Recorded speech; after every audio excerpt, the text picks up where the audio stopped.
Jel može? Dobro, prvo, ćao svima. Nismo se davno vidjeli. Drago mi je da ste opet tu, opet na rukometnim dešavanjima. Prava stvar. I hvala vam zbog toga što ste uz rukomet. Ja, evo, iz Budimpešte da vam se javim. Super je, impresije su, naravno, u polufinalu smo. Ja sam sa ekipom Crne Gore i naravno da su impresije baš velike i pozitivne, čim igramo polufinale. Nadam se da ćemo se vidjeti još i u nedelju pred finale ili posle finala možda. Pa nešto o prvenstvu bih rekla, što je u stvari ostavilo najveći utisak na mene na ovom celom prvenstvu, to je da je ovo prvenstvo definitivno najjače u zadnjih sigurno 5-6 godina što se tiče velikih takmičenja i evropskih i svetskih prvenstava. Ima 7-8 ekipa koje kad krenemo da nabrajamo, svaku može da pobedi, kvalitet je vrlo izjednačen i što je naravno dobro za rukomet. Evo, Švedska se vratila, Holandija se vratila, Poljska jako kvalitetnu reprezentaciju ima, Rusija, evo Španija, da ne pričamo ove reprezentacije koje su sad tu, ne znam, Mađarska, Francuska, Crna Gora, Norveška, znači evo sad sam vam nabrala 9 reprezentacija. Nikada to nije bilo da se ja sećam da je 9 reprezentacija bilo u nekoj borbi izjednačenoj za medalju možda ili za polufinale. To je na mene ostavilo najveći utisak, ali naravno to je super za rukomet jer ako toga nema, nema ni napretka u rukometu, što je naravno isto važno. Da li sam očekivala nešto više od neke ekipe? Pa očekivala sam više od Hrvatske. Iznenadila sam se da je Hrvatska ispela u prvom krugu kao domaćin. To sam se iznenadila jako, jer ipak domaćin, organizator, očekivala sam čak i da će proći, da će doći u Budimpeštu.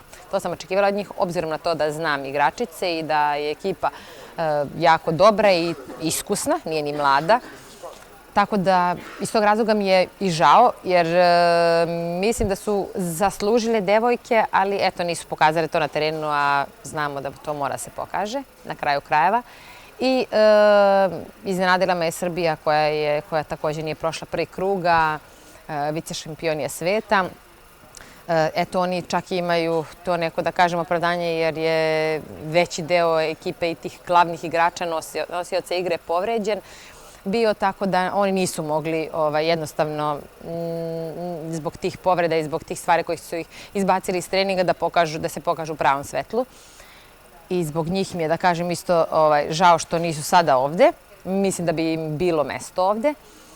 Ali, kažem, konkurencija je toliko velika da su se pojavile čak neke reprezentacije za koje, eto, dugo nismo računali. Slovačku nismo ni videli na prvenstvima.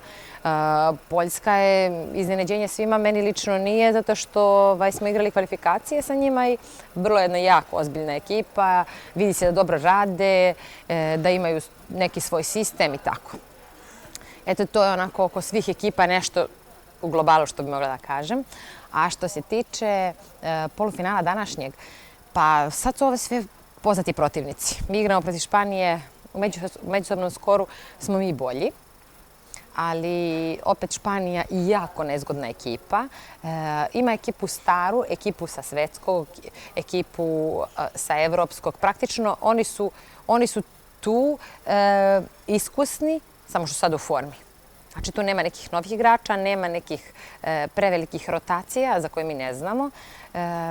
Praktično istu i taktiku igraju kao i uvek španska škola rukometa, koja je jako nezgodna i nezahvalna. Ali mislim da smo mi za to spremni i ja lično očekujem pobedu danas i očekujem da igramo finale u nedelju.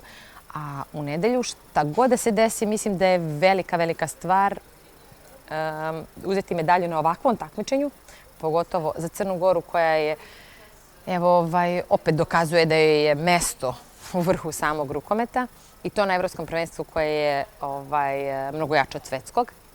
A tek na ovom gde kažem da je najjače u zadnjih 5-6 godina. Tako da očekujem da se u finalu vidimo sa Norveškom. Mislim da će to biti finale. Švedska je jako kvalitetna ekipa također, ali mislim da još ne može da parira Norveškoj. Biće interesantno, kao i današnji meč naš protiv Španije, s tim što ja više verujem u svoje devojke, naravno, ali biće interesantno i danas i sutra. to jest i preko sutra. To je što se tiče polufinala i finala.